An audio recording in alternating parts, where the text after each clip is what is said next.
Don't be afraid to be too much or extra or standing out in some way. There are superpowers within you that we sometimes hold back when we feel like, ooh, they could not be accepted or welcomed in a group or with another person. And let's dive into why this is not true or why this is, a misconception. Let's get into it. Welcome back. Or if you're new here, welcome. I'm Vanessa and let's get started. So I just had a meditation and I asked for, okay, what should we talk about in this video? I tried all day yesterday to upload a video that I wanted to share yesterday, but it didn't work. Maybe it was too long, maybe there was spiritual interference or just technological interference, so I couldn't upload this, but I will definitely try to do this topic again because I find it very important. And so when inspiration strikes, I will get into that other topic as well. Okay, let's get into it. So sometimes we may fear that we are extra or we're being too much for some people. And then this may be true. Okay, so I've recently realized that we need to understand or we need to accept that we cannot please everybody and we cannot be everybody's darling and everybody's friend. And sometimes that's like a hard truth to swallow, but it's also liberating because by you being yourself, no matter who's watching, you're giving the people who resonate with you, who are like, whoa, I really like that person. Or they are special, they are fun, or whatever you invoke in them, you give them the chance to be seen by them and to connect with the people that actually fit with you, that actually want to connect with you. Because when we hide, sorry, that's the dishwasher, when we hide the most special and most quirky, I want to say, parts of ourselves, we give, we give away our power, and we're constantly focused on somehow adapting and fitting in, not ruffling feathers and not having edges. Well, you having edges is exactly what you need. And I'm not talking here about being mean or inconsiderate to other beings, to other people. But you have parts of yourself, like maybe some passion that you are hiding, or some view or perspective or way of doing art or dancing or expressing yourself in some way, the way that you cook, the flavors that you like to use, or the places that you like to go to, or games you like to play, or the way you like to write, you name it. I'm sure you have a personal example come up for that. If you're not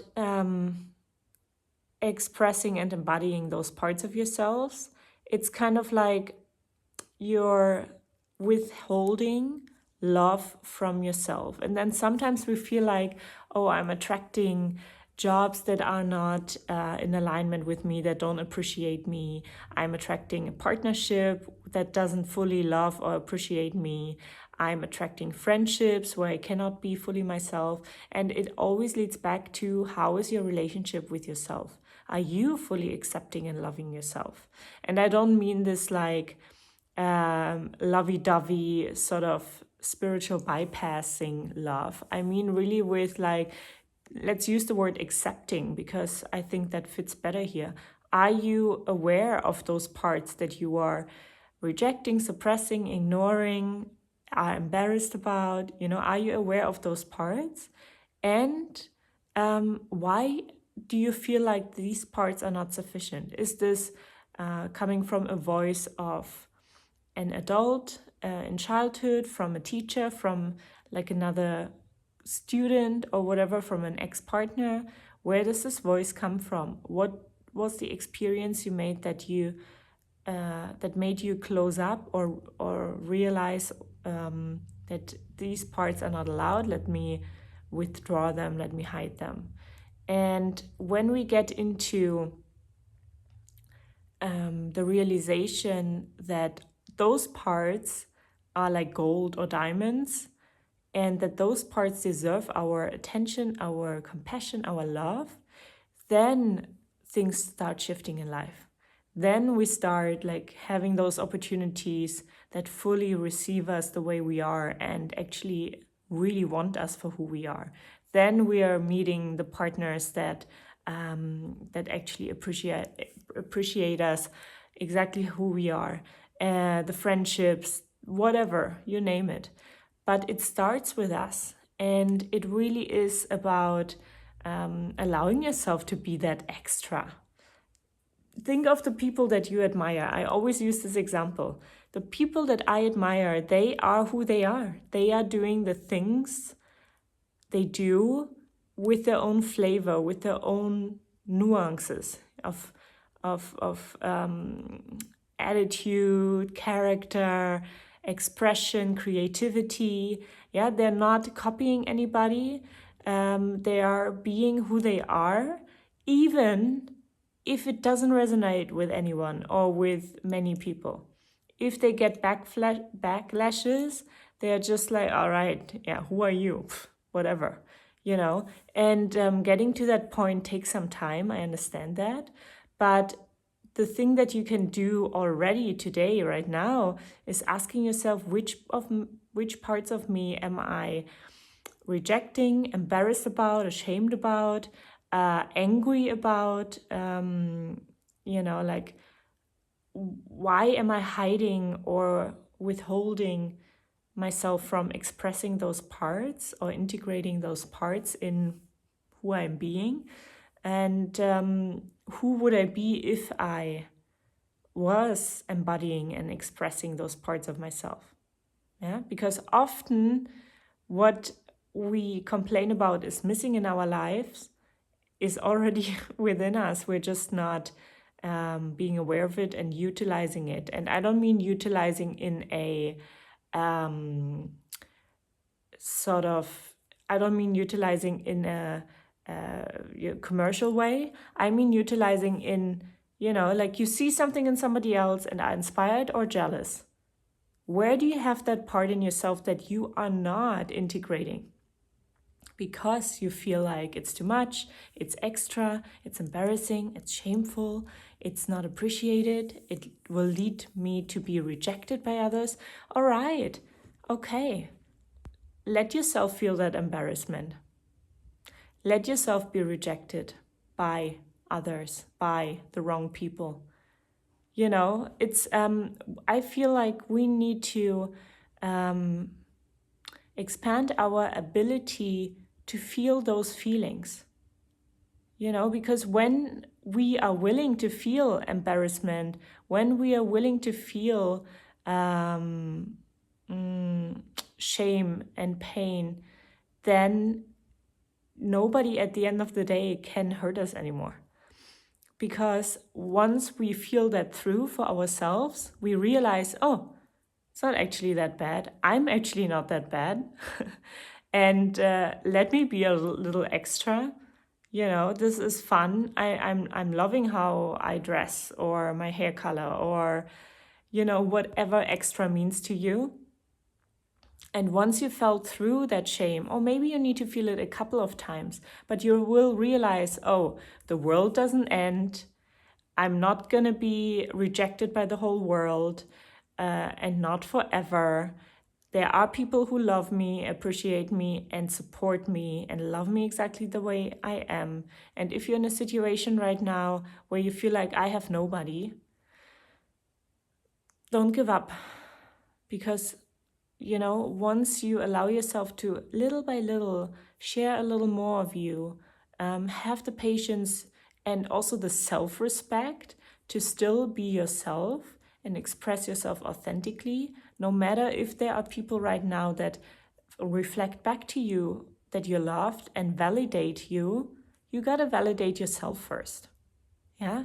And if you are being special and extra, we all are in our own ways. Like every puzzle piece, there's no puzzle piece double. Sometimes they look similar, but we are, like, we are all unique, and still we have so many things in common. And isn't it boring if we are just swimming in the middle and adapting to every situation there is? I mean, it's good to be flexible, right? But that doesn't mean you need to circumcise yourself. That doesn't mean you need to hold back who you really are. Because this is like you're drowning yourself, you're stopping yourself from breathing. These are the parts usually that are playful, that are quirky, that are a little extra. And that is exactly the recipe that makes you you. So when you hold those parts back, you're actually, circumcising yourself. Like you're, I don't know if that's the right word, but you are kind of like cutting yourself off from life force energy, from what makes you, from what the universe, God, source, however you want to call it, designed you. Yeah, it's like you're designing the most beautiful birthday cake, and then you decide, it's too beautiful, it's too extra, it's too special. Let me just, like throw some chocolate on top so that nobody can see all the colors. Who would do that? This is a really simple example, but I just wanted to use something fun to describe like how ridiculous it is. And it's not your fault, because we're taught that we should adapt. We should be all, uniform. We should not ruffle feathers, because we see in the media what happens when we ruffle feathers. Oh, you're going to be outcast, and you're going to be this and that and whatever. Like when you look at celebrities, how they are being like torn apart by the media, that is in order to induce fear in you not to speak up the way you want to, not to, make your hair pink or whatever, not to step out of your comfort zone and step out of the usual rhythm of society. And it's just media. There's so much fake stuff going on. Don't let it scare you. But it is like hypnosis. It is like mind control, right? The dishwasher is agreeing, by the way. It is actually putting us into that hypnosis of be like this, work 8 hours a day, work 14 hours a day, be in the hamster wheel. Don't be too crazy, because this will not be rewarded. Like uniqueness has never been rewarded by the system, by society. It has been, however, rewarded by people that admire, individuals that admire uniqueness. And then, groups and communities are being formed, and that support that uniqueness. And then that uniqueness stands out with more and more and more power, because it represents something that bigger groups of individuals resonate with, right?